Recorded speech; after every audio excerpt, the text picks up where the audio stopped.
Welcome back. In this video, we're going to prove that given a and b positive real numbers, we want to prove that if a is less than b, then the square root of a is less than the square root of b. So speaking graphically, we can see that by graphing the square root function. We know that the graph looks like this. Okay. Now, if we have two numbers, a and b, such that a is less than b, then we see that the square root of a is less than the square root of b. Okay, so this is the square root of a, this is the square root of b, and a is less than b, since this is where all the values are positive. Okay, so to prove this result here, that the square root of a is less than or equal than the square root of b, we can add the square root or minus the square root of a to both sides. So this will give us that 0 is less than or equal to the square root of b minus the square root of a. So here, if we can prove this result here, that means we already proved that the square root of a is less than the square root of b. A quick idea is that the square root preserves the order. Okay, so if a is less than b, then the square root of a is less than the square root of b, given that both of them are positive. But on the other side, if we invert these numbers, we're gonna have 1 over b less than 1 over a, and we see that the order is not preserved in this case. So the square root doesn't change this order.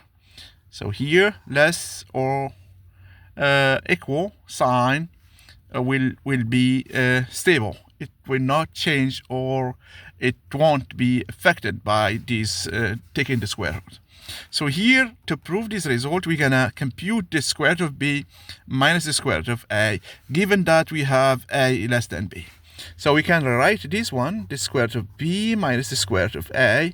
We can multiply by the conjugate.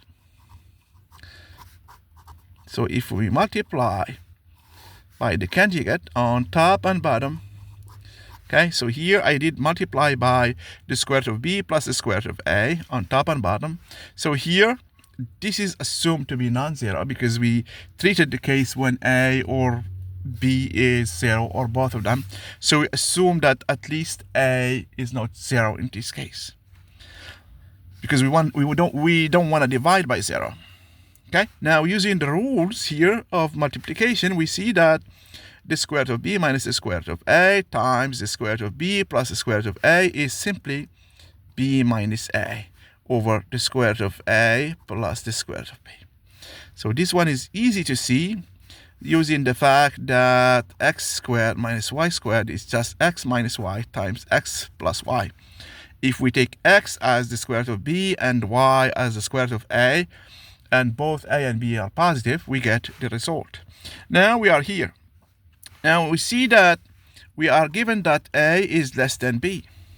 Or, in this manner, if we add minus a to both sides, we see that we have b minus a is bigger than 0, which is here. And this one is bigger than 0.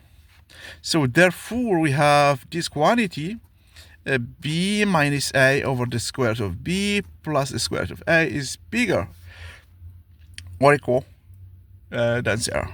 And this is equal to the square root of b minus the square root of a. Therefore, we have the square root of b minus the square root of a bigger than 0. And if we add the square root of a to both sides, we see that we have square root of b is bigger than the square root of a. And this is what we want to prove. Okay, so we see that the square root is a order preserving function. Okay, so we can think of it this way. It doesn't affect the order. So if a is less than b, then the square root of a is less than the square root of b. Okay, so this is a easy way This is an easy way of proving this result. Okay, so that's the aim was to prove that if A is less than B, then the square root of A is less than the square root of B, and this is what we have done. Thank you very much.